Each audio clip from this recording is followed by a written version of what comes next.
Bonjour. Aujourd'hui, on va se pencher sur un sujet qui nous concerne tous, de près ou de loin, les processus dégénératifs. Ça peut paraître un peu technique comme ça, mais en fait, ça décrit quelque chose de fondamental. La façon dont notre corps vieillit, s'use, et parfois, il déraille. On va explorer ensemble les rouages de cette mécanique. Alzheimer, arthrose, diabète, on a tendance à voir ces maladies comme des choses complètement différentes. L'une qui touche le cerveau, l'autre les articulations, une troisième le métabolisme. Et pourtant, elles partagent un mécanisme commun, un fil rouge qui les relie. Alors c'est quoi ce lien? C'est justement ce qu'on va décortiquer. Pour bien comprendre ce lien, il faut d'abord changer notre regard sur le corps humain. Oubliez l'image d'une machine figée. Imaginez plutôt un immense chantier. Un chantier qui ne s'arrête jamais, où chaque jour, des équipes démolissent des parties usées pour en reconstruire de toutes neuves. Prenez nos os par exemple. On les imagine souvent comme une charpente, un truc inerte. Mais en réalité, c'est bien plus que ça. L'os, c'est un tissu vivant qui se renouvelle sans arrêt. Il faut vraiment garder cette idée en tête. Notre corps n'est jamais statique. Il est en perpétuel mouvement, en perpétuelle reconstruction. Et voilà, on y est. La clé, elle est là. Un processus dégénératif, c'est tout simplement un déséquilibre dans ce fameux chantier permanent. C'est le moment où, pour une raison X ou Y, l'équipe de démolition se met à travailler plus vite que l'équipe de construction. Et à ce moment-là, le tissu perd sa structure, il perd sa fonction, bref, il se dégrade.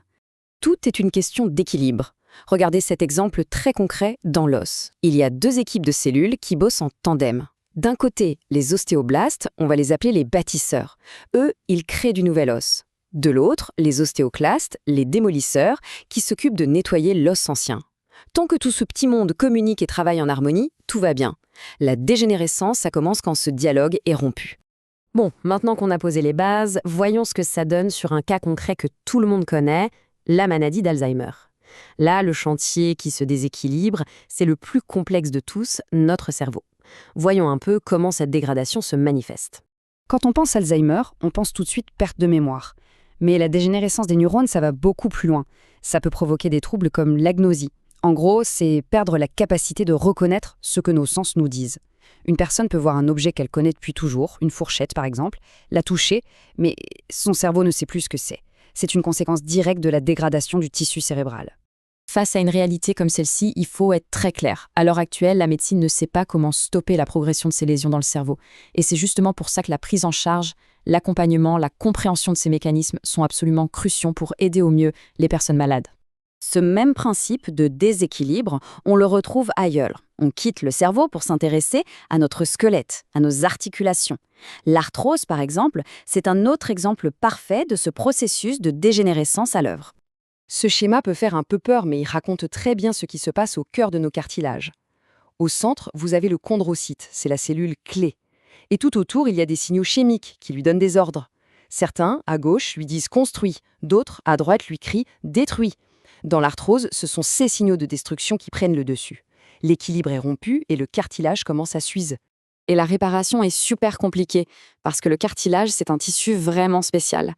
Il n'a pas de vaisseau sanguin pour lui amener de l'oxygène et des nutriments. Il n'est pas innervé non plus, donc on ne sent pas directement qu'il se dégrade. Et pour couronner le tout, il n'a qu'un seul type de cellule pour tout faire.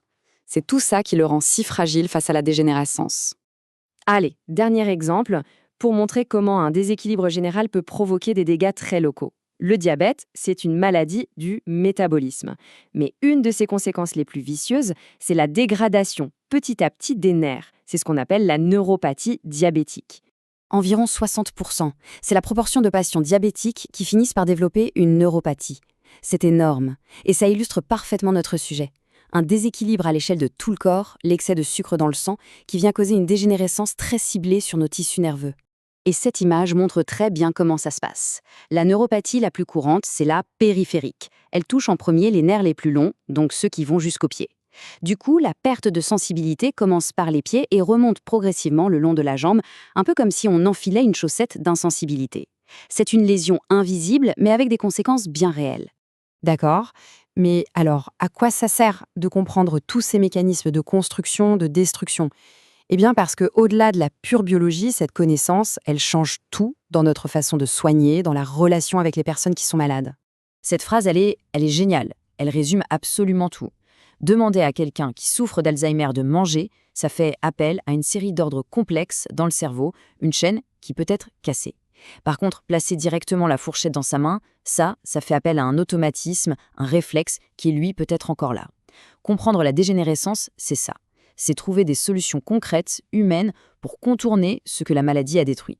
Et on termine sur cette question. Si notre corps est sans cesse en train de chercher cet équilibre, est-ce que la dégénérescence est une fatalité? Pour l'instant, la médecine ne sait pas toujours l'arrêter, c'est vrai. Mais comprendre le mécanisme, c'est la toute première étape. C'est ce qui permet de mieux soigner aujourd'hui et c'est ce qui nous donne l'espoir, demain, de pouvoir enfin inverser la tendance. Merci.